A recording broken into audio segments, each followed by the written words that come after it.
Olá, queridos amigos do GELAC. Jesus nos abençoe e elevando os nossos pensamentos a Deus, vamos pedir que o Pai nos traga os recursos necessários para que nós possamos prosseguir diante dos desafios de uma vida física que nos convida a uma vida de relação, de exigências. Peçamos juntos que os bons espíritos estejam conosco, nos dando a intuição necessária para falar e a todos vocês para escutar tudo que será, de alguma forma, ministrado no dia de hoje.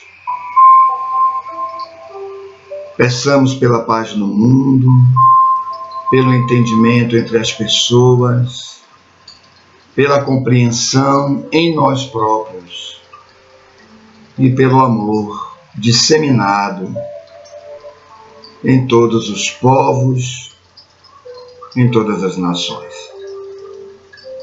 Que Deus nos abençoe e nos conceda paz na realização do nosso trabalho do dia de hoje. Que assim seja.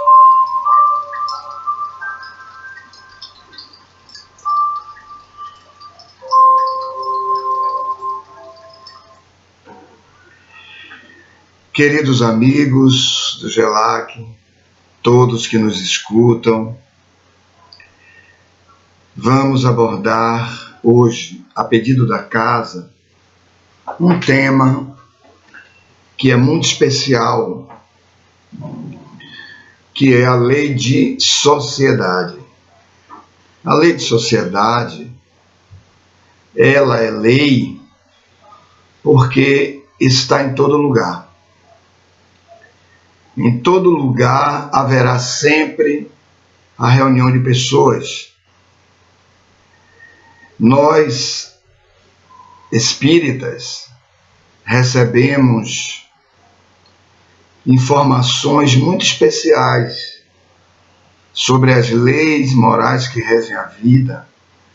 E a lei de sociedade é uma delas, que se acha no Livro dos Espíritos, entre as questões 766 a 775.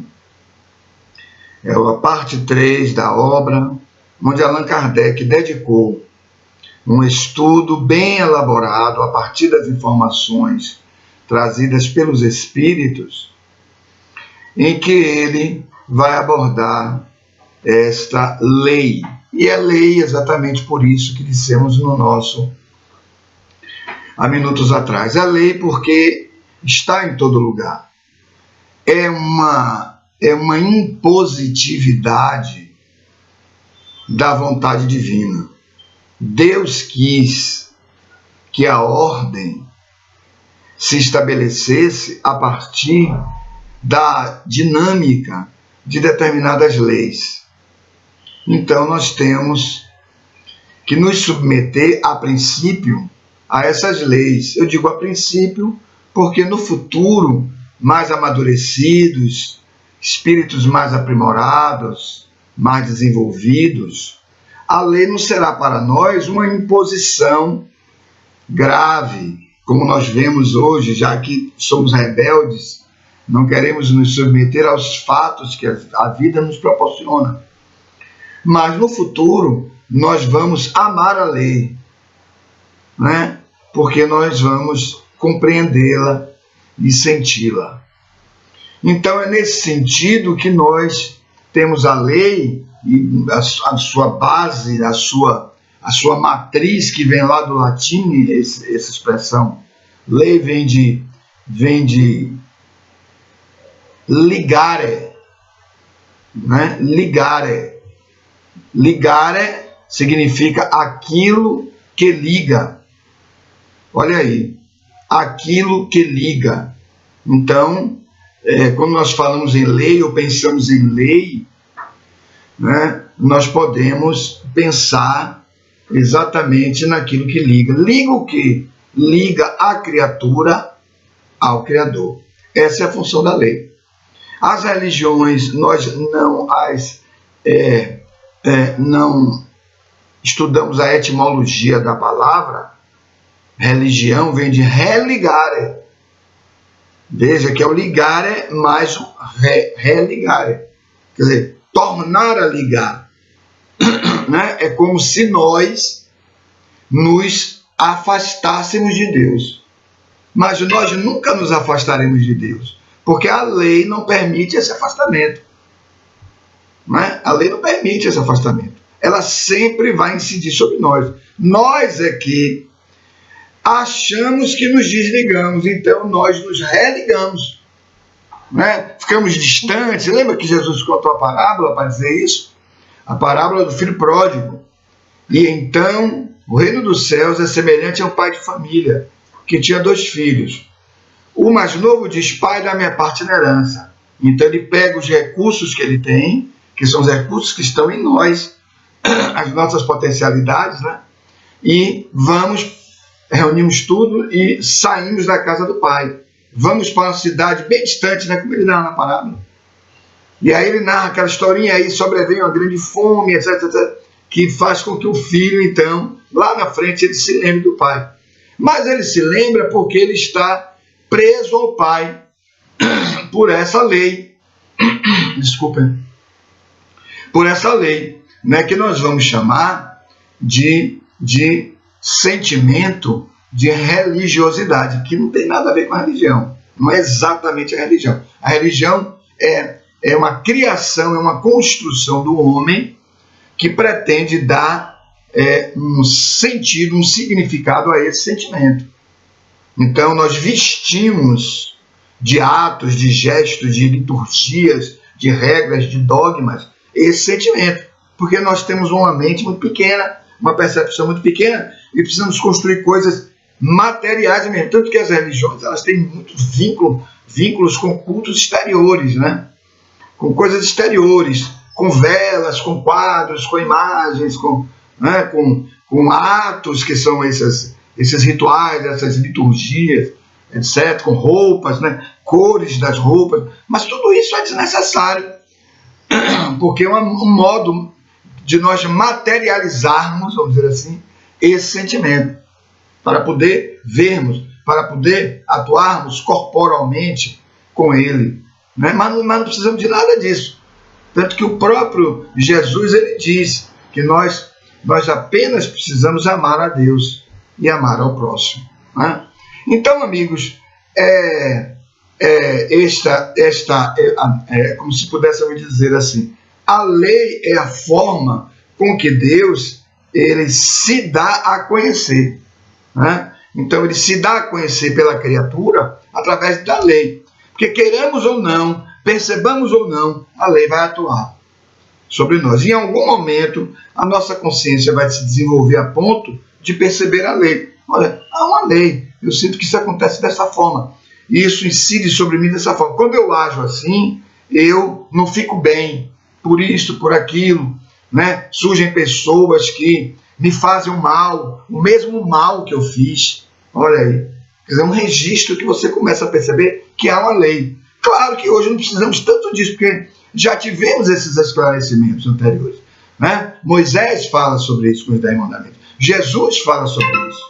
O Espiritismo fala sobre isso. Mas a experiência, que é o que nós estamos narrando aqui, também fala sobre isso. Quando fazemos o bem, uma coisa boa para alguém, nos sentimos melhores. Porque a lei proporciona esse bem-estar. Então nós conseguimos fazer a decodificação. Quando fazemos o bem, encontramos o bem. Quando fazemos o mal, encontramos o mal.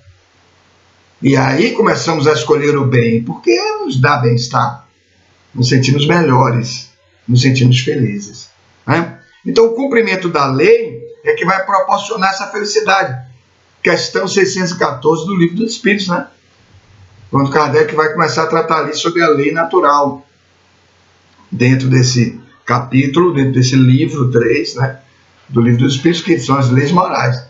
Então os Espíritos vão dizer, o homem só é feliz quando ele cumpre a lei, que são essas leis que estão ali tratadas, lei de adoração, lei de trabalho, né, lei de conservação, lei de destruição, e aí os Espíritos vão tratar de todas elas, lei de sociedade, que é essa que nós estamos falando, lei de reprodução, lei de igualdade, lei de liberdade, lei de amor, justiça e caridade.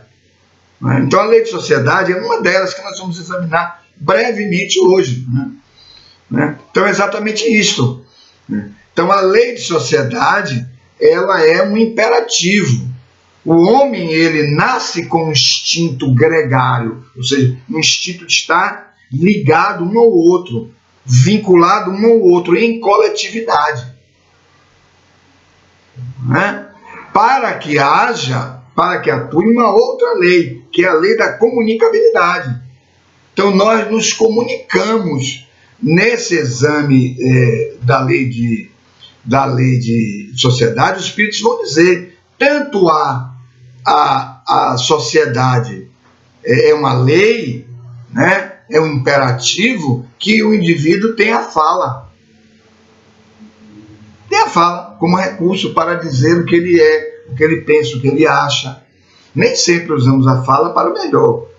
Normalmente usamos a fala também para agredir pessoas, né? Que é o resultado, a manifestação também das nossas inferioridades, né? Do nosso primitivismo espiritual, né? Mas nos relacionamos, então a lei da comunicabilidade. Não, às vezes até nem precisamos falar, basta pensar. Já emitimos uma onda mental, né, que impregna essa energia que está em tudo, está no universo, é uma energia cósmica, universal, né, como os Espíritos vêm nos ensinar. E este fluido, ele então se encarrega de conduzir esse pensamento até as mentes que sintonizam com esse tipo de pensamento nosso. Se é elevado, mentes elevadas. Se é um pensamento inferior, mentes inferiores.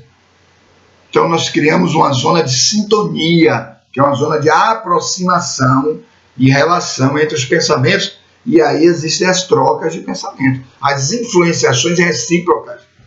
Na sociedade, né, por esse imperativo de estarmos juntos, né, de realizarmos essa interação, nós promovemos as trocas.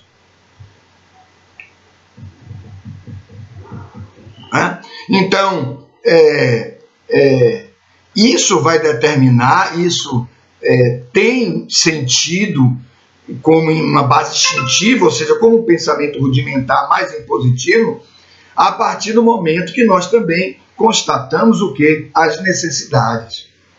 As necessidades, elas são a base mesmo impositiva para que nós tenhamos que buscar o outro. Se não tivéssemos necessidades, não buscaríamos o outro. Olha o Pai como ele é da sabedoria total. Não é? Se não tivéssemos necessidade, não buscaríamos o outro. Se não estivéssemos num corpo físico, com toda... Basta dizer que para nascermos precisamos da união dos sexos de pai e mãe. Ou pelo menos, não fisicamente, mas das células matrizes para que nasça o corpo físico, né? Então é nesse sentido que é um imperativo, não há como fugir disso. Onde há necessidade, tem que haver interação, tem que haver busca do outro, né? Tem que haver busca do outro, né? Então, aí vai nascer um sentimento, dessa necessidade vai nascer um sentimento, que é o sentimento do auxílio mútuo. Nem que eu tenha que precisar do outro para uma troca. No futuro, nós buscaremos por amor. Mas, mesmo no nosso primitivismo, nós vamos buscar por uma necessidade de troca mesmo. né? Uma necessidade de troca. Então, esse primeiro momento é o momento onde nós necessitamos do outro, no caso a mãe, porque vamos passar 9 meses, em média, né? 9 meses no útero. Já há uma relação, já recebemos o influxo dos pensamentos, dos sentimentos daquela pessoa, de nossa mãe. Então ali já há uma relação, ali já há a formação de uma emocionalidade, olha aí. Ali já há a formação de uma emocionalidade, já há relação, já há uma pequena sociedade ali. Né? Já, se há vida de relação, a vida social.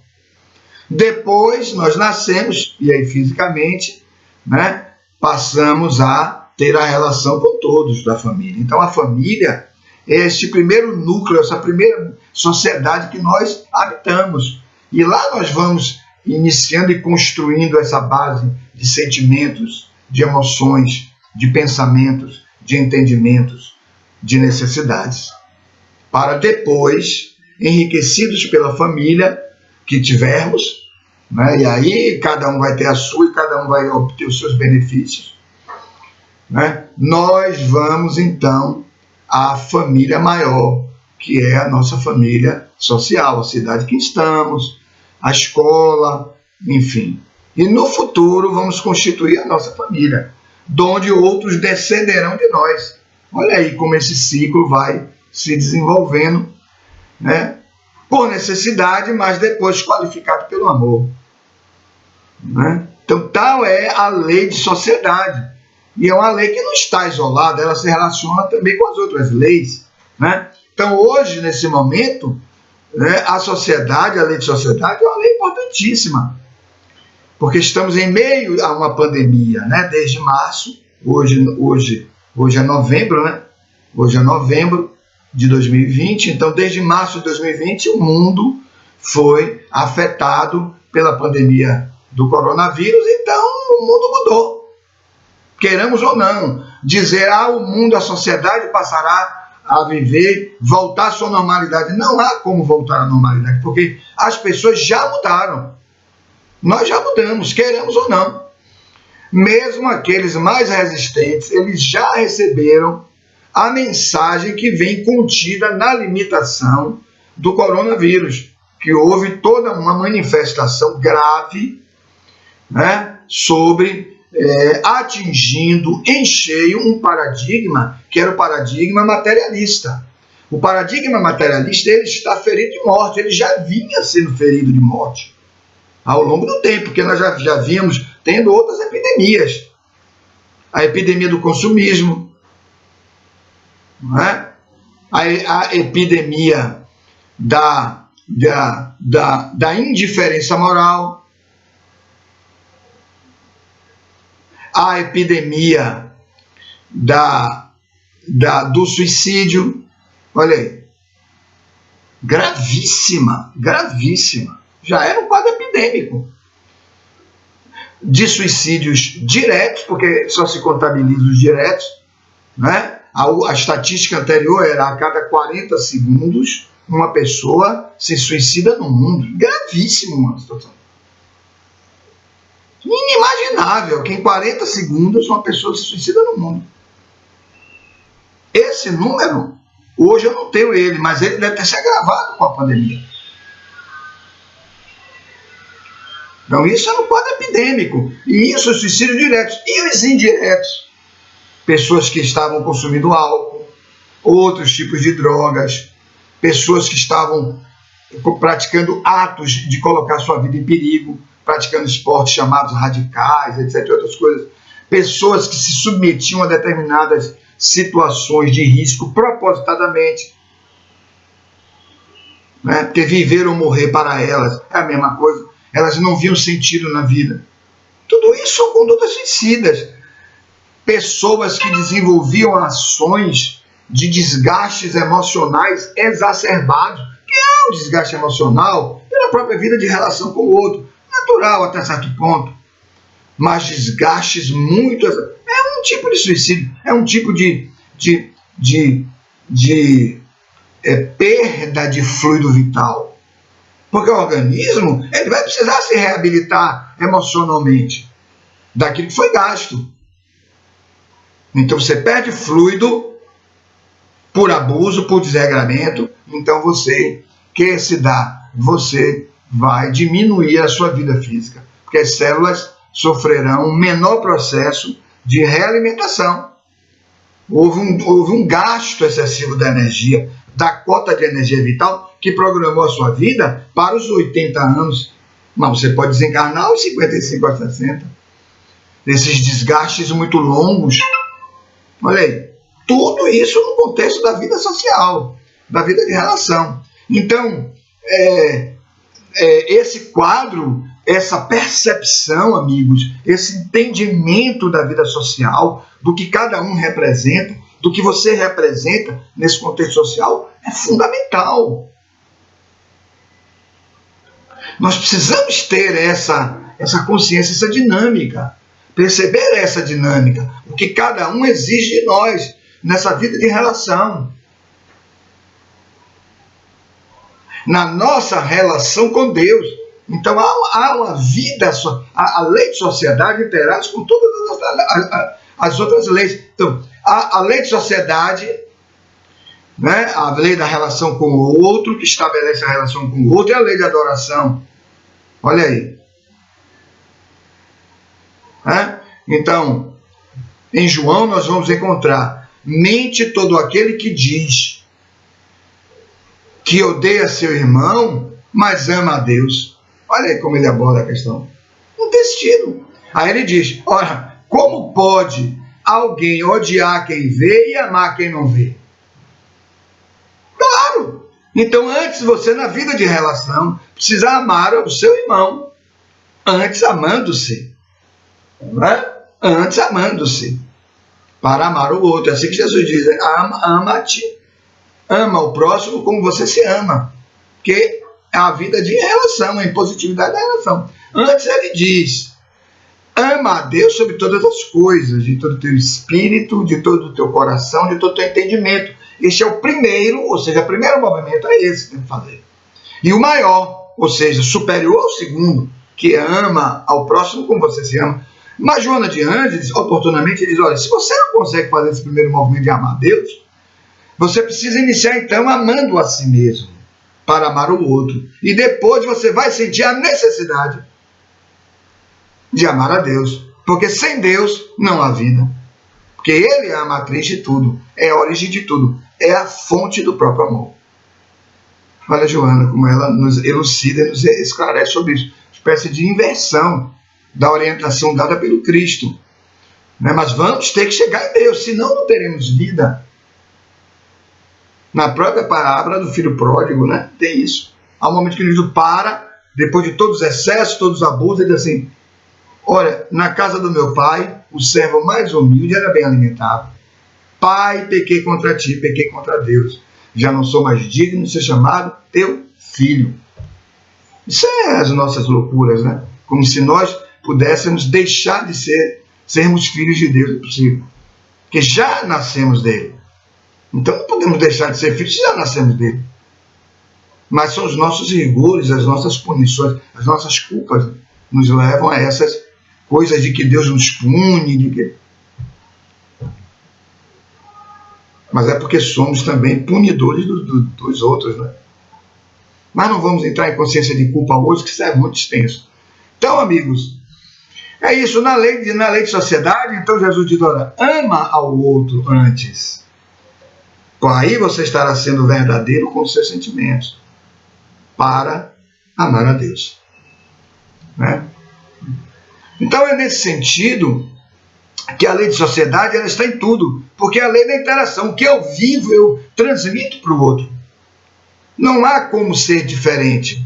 É natural. Ou transmito pelo pensamento, que é o conjunto das minhas elaborações intelectivas mais os meus sentimentos. Eles vão, mesmo que eu não diga uma palavra, ou transmito através da palavra, ou transmito através de um gesto físico, corporal. Mas transmito. Transmito porque sei que há alguém ali. Né? Eu sei que há alguém ali, então eu transmito. Então, amigos, na lei de adoração temos isso. Temos na lei do trabalho que a ação é inevitável de atuar junto ao outro. Porque ninguém faz nada sozinho. Não tem como nós edificarmos qualquer coisa sozinhos. Então, há que se ter o trabalho, há que se movimentar as próprias energias, as próprias forças, as próprias potencialidades, juntos. Lei de sociedade e lei de trabalho, que é a lei que vai fazer com que nós transformemos as coisas, né? Transformemos as coisas. Aí nós já estamos ingressando também no campo de uma outra lei, que é a lei de destruição. Se há a lei de conservação, né, que é a lei que é um mecanismo que, no nosso psiquismo, que gera aquelas ações automáticas para nos mantermos na vida, né, nos conservarmos fisicamente, nos conservarmos vivos fisicamente, a lei de trabalho é exatamente essa ação que fazemos com o outro, não é? Que fazemos com o outro. Então, dentro dessa ação de conservação, nós vamos construir, estruturar um outro sentimento, que é o sentimento de pertencimento. Lei de sociedade. Então, eu preciso me conservar neste grupo em que eu estou me pertencendo, me conservar vivo. Olha essas duas leis andando juntas. Então é isto. Então, a lei de reprodução, já vimos, um descende do outro.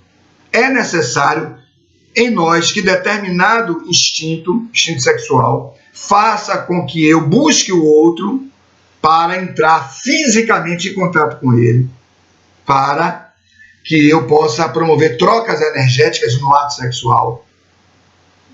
Olha aí. E nessas trocas energéticas, nós podemos gerar a nova vida, o novo corpo, né? Que receberá um espírito que vai reencarnar, como eu reencarnei, como todos reencarnamos. Estamos encarnados, claro. Porque duas pessoas se predispuseram a isso, a terem esse contato físico.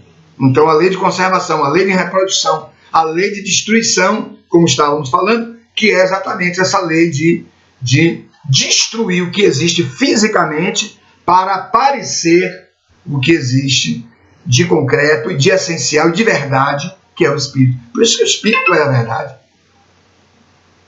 Então é preciso ser destruído o que é corporal, físico, para a gente ver e constatar isto, mas percebermos que, na verdade, a destruição do que é físico, ou a perda do que é físico, resulta na nossa renovação.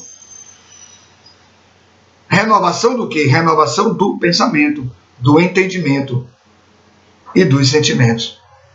Então, quando as coisas físicas acabam, morrem, nós perdemos, tomam de nós, coisas desse tipo, nós somos convidados a uma nova proposta de renovação do nosso sentimento em relação às coisas materiais.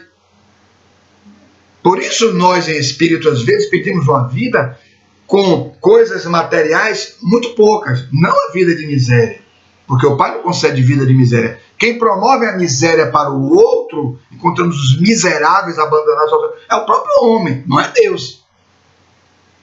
Que tomam do outro as coisas materiais, as oportunidades materiais, os direitos sociais não são respeitados. Então o outro vai para a miséria. Quantas vezes não encontramos políticos ou pessoas que não são exatamente políticas, mas agentes públicos dentro da administração pública que colaboram nos processos de corrupção para desviar recursos que chegariam a outras pessoas? Muitos. Equivocadamente. Porque se eles, amigos, sonhassem o que vai acontecer com eles, eles não fariam. Sonhassem o que vai acontecer, sonhar o que vai acontecer. Que não é brincadeira o que vai acontecer. Não é brincadeira. Hoje os gozos, né? A fartura, os abusos, os excessos, os desregramentos obtidos por meios ilícitos, à custa da miséria de muitas pessoas. Mas ninguém sairá da terra sem que pague o último centavo, disse o mestre, porque ele sabia, é da lei.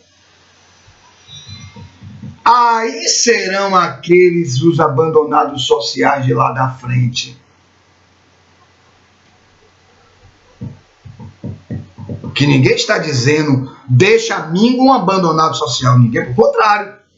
Nós vamos ver que há uma lei exatamente para que nós possamos, nesse processo, na interação social com aqueles que passam por dificuldades sociais, a partir de débitos de outras vidas, aí há uma outra lei, que é a lei de caridade.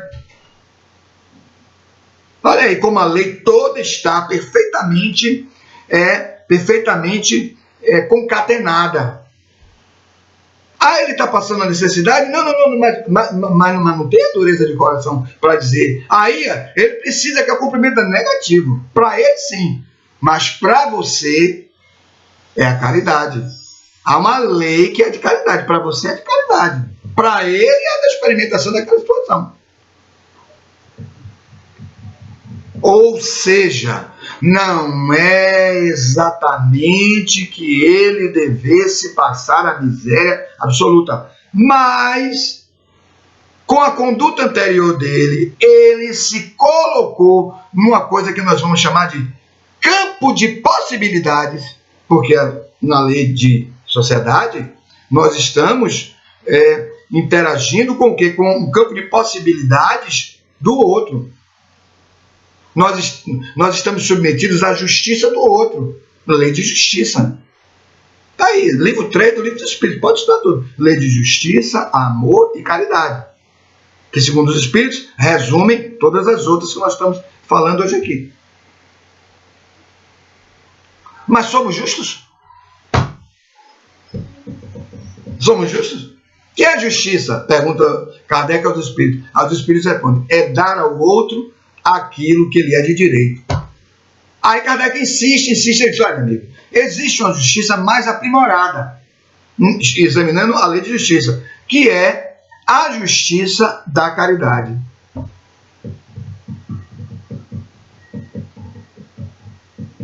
A justiça de amar o outro e fazer pelo outro aquilo que você gostaria que ele fosse feito.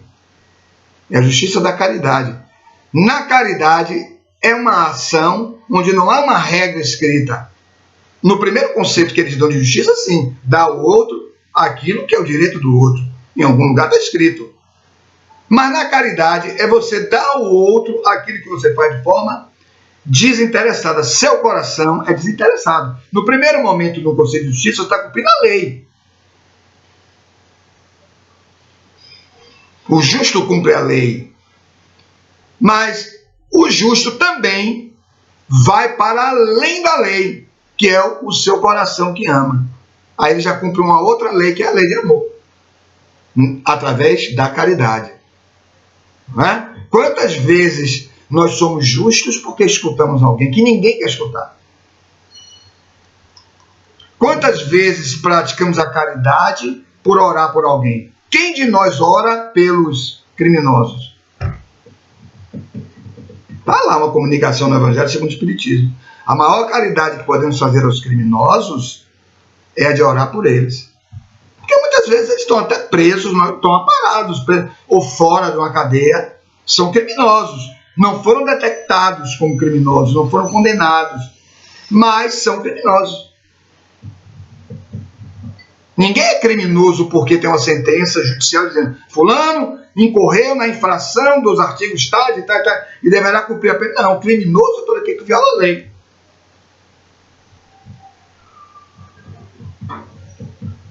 Então notem toda a complexidade, mas também toda a abrangência das leis morais. Porque o que a lei visa não é punir ninguém, o que a lei visa é fazer com que o indivíduo se insira na ordem universal. Essa é a função da lei. Por isso que dissemos no início do trabalho, a lei garante a ordem. E esta ordem é todo transitar, é todo caminhar, é todo deslocamento para Deus. Esta é a ordem. Joana chega a dizer, usar a expressão deotropismo, um tropismo, um caminhar crescente, um caminhar para o alto, para encontrar-se com Deus. Para se encontrar com Deus. Deotropismo. Um tropismo para Deus, uma caminhada para Deus. Ela fala muito bem sobre isso, né? Mas com base na lei. A lei é como se fosse a guia, né, de uma estrada, que é a guia, a limitação das duas margens, dos passeios, né, que a gente chama, que se chama guia. Né? Então, a guia é onde o carro transita, a guia é onde caminhamos, a guia é onde passamos, né? Aquilo que limita, você com o carro não pode passar daquilo ali, porque há um limite, e a lei dá esse limite. A lei diz esse limite, qual é? Né? Então, ela se relaciona com tudo, com o progresso, porque após a interação e a vivência com o outro, não seremos mais os mesmos.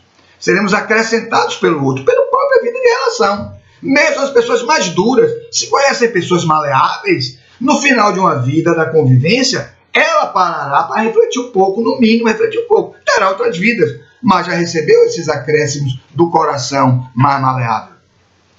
O coração já não será tão duro.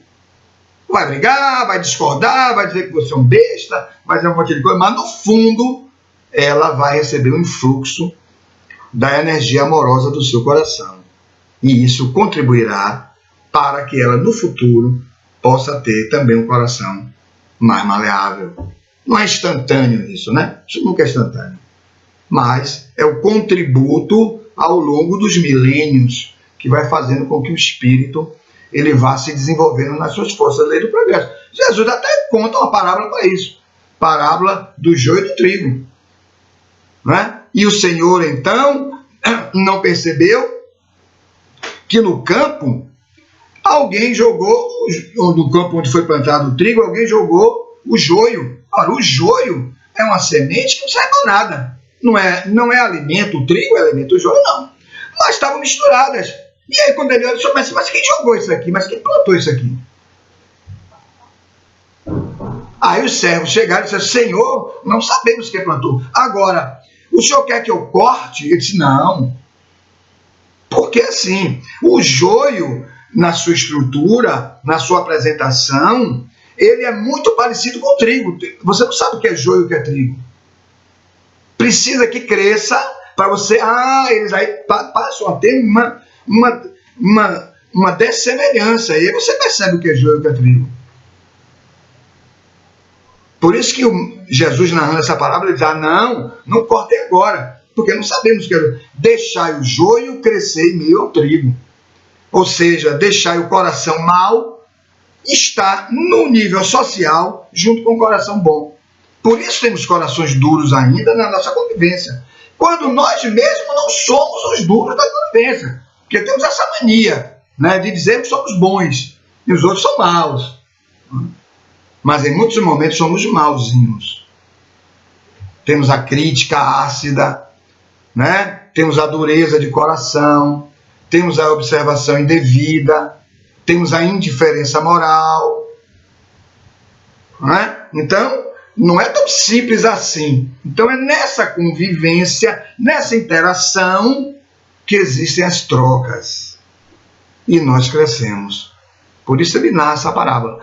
Sim, após então crescerem, veremos o que é joio e o que é trigo. Então poderemos cortar o joio e separá-lo do trigo. Mas o joio recebeu o influxo daquela convivência. Né? Mas enfim, amigos. Então, é muito especial isso. Os espíritos, quando tratam da lei, faltou uma lei, né? Lei de liberdade. A lei de liberdade, nessa relação com a lei de sociedade. A lei de liberdade é aquela lei que vai dizer que o indivíduo é portador de um livre-arbítrio. Que ele pode... A lei é muito ampla, né? Tem várias, liberdade de consciência, etc. Tem várias questões muito importantes na lei de liberdade. Eu estou enxugando isso aí. Então, na lei de liberdade, não há nada mais significativo dentro desse campo relacional, desse campo da lei de sociedade, que o indivíduo que vivencia a liberdade, ele permitir que o outro seja aquilo que o outro quiser ser. Olha que coisa fantástica. Você vai estar com uma pessoa que você se sente natural, se sente à vontade. Com fulano eu posso ser quem eu sou. Porque ele é alguém que ama.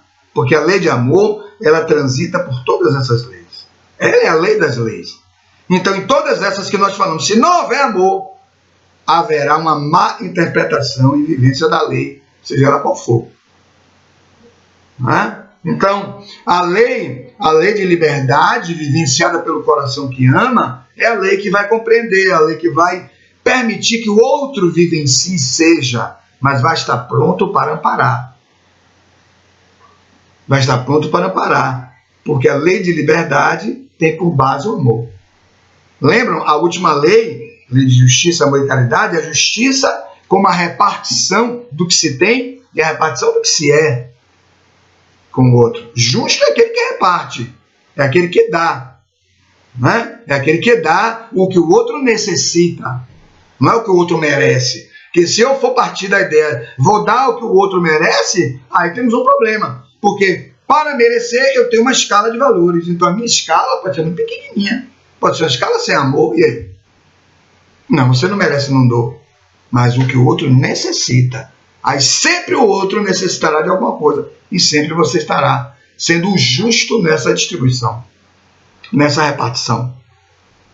Então, lei de justiça, amor, que é a integração, que é a união, que é a inclusão, que é o vínculo, sem aprisionamento, e caridade. Justiça, amor e caridade. Ele encerra as leis morais ali, Kardec, com todas aquelas especiais observações e elucidações dos espíritos.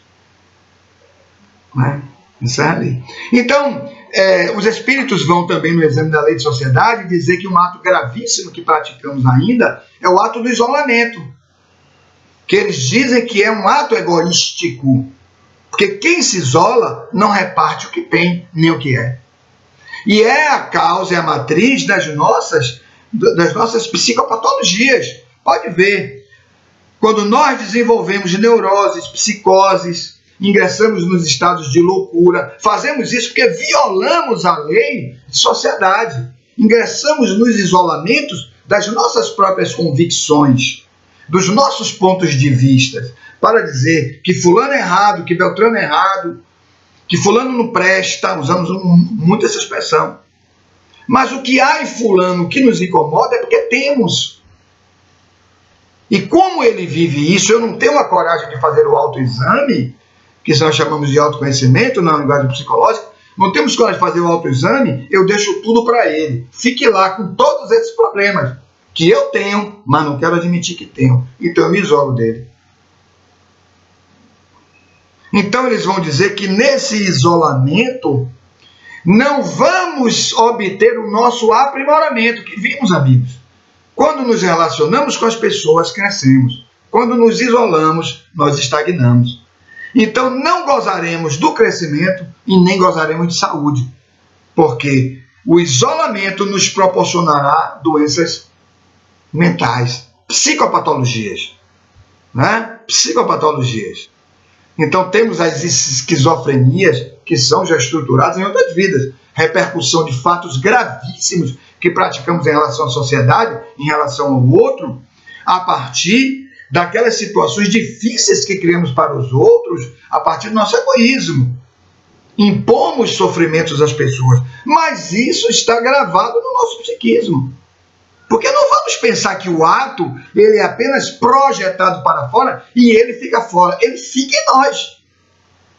O que praticamos de bom ou de mal se conserva conosco. Já imaginou? Faço todo o mal do mundo. Bom, agora ficou com o povo lá, o povo se acaba por lá. Olha, ainda bem que isso não tem nada mais a ver comigo. Não. Está em nós, precisamos ingressar em nós mesmos com muita amorosidade para voltarmos no caminho, para realizarmos a reparação. Ou seja, o que é reparar? Promover a inclusão. Mas isso é papo para um outro dia. Isso é muito extenso. Né? É muito extenso. Então, amigos, eu queria deixar essas pequenas reflexões sobre a lei de sociedade, sobre esta lei que nos convida à nossa interação com o outro, a nossa interação com o outro, a nossa interação com Deus, né, o nosso Pai, que nos ama, que nos proporcionou toda essa justiça de percebê-lo, de senti-lo. Né? Inicialmente até por movimentos intelectivos, nós que somos ainda muito materialistas, nosso paradigma, nosso modelo ainda é muito materialista. Mesmo nós que estamos aí envolvidos com processos espiritualizantes, mesmo nós ainda. Há um resíduo psíquico, materialista muito intenso, muito forte. Não nos enganemos, existe sim. E nas vidas seguintes e com muito trabalho, nós vamos vencendo isto e transmutando essa percepção para nos tornarmos assim, livres diante dessa verdade que é o amor, diante da verdade que é o Espírito, diante da verdade que é a mortalidade. Peçamos, pois, por todos que sofrem, peçamos esclarecimento a Deus para todos aqueles que de alguma forma sofrem profundamente porque ignoram a lei. É muito grave ignorar a lei. Imagine um materialista que tem no nada o seu futuro. Morreu, acabou. Meu Deus do céu. Ele é portador de uma ética muito pequena, que é uma ética limitada entre o berço e o túmulo. Isto é desesperador. Peçamos a Deus que a mensagem da imortalidade, que vai fazer com que ele conclua pela existência do amor de Deus, que quando se perceber imortal, com toda esta aventura de uma vida espiritual, toda esta dinâmica de uma vida espiritual, ele constatará que o amor existe e que a vida é marcada por belezas, apesar das dificuldades. E então ele se elevará acima dessas dificuldades para entrar no gozo da experiência de Deus. Muita paz a todos. Jesus nos abençoe. E aos amigos do GELAC, bons estudos, firmeza de propósito, paz e bem. Jesus esteja conosco.